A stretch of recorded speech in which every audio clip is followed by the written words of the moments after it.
ॐ सोमनाथाय नमः।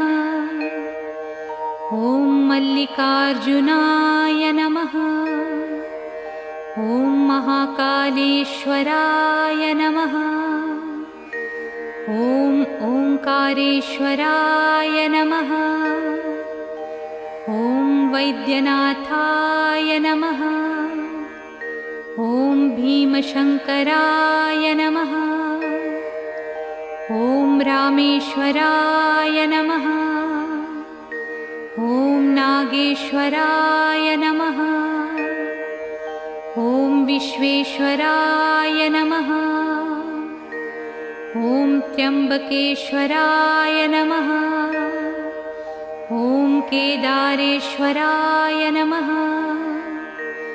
ॐ भुस्मेश्वराय नमः।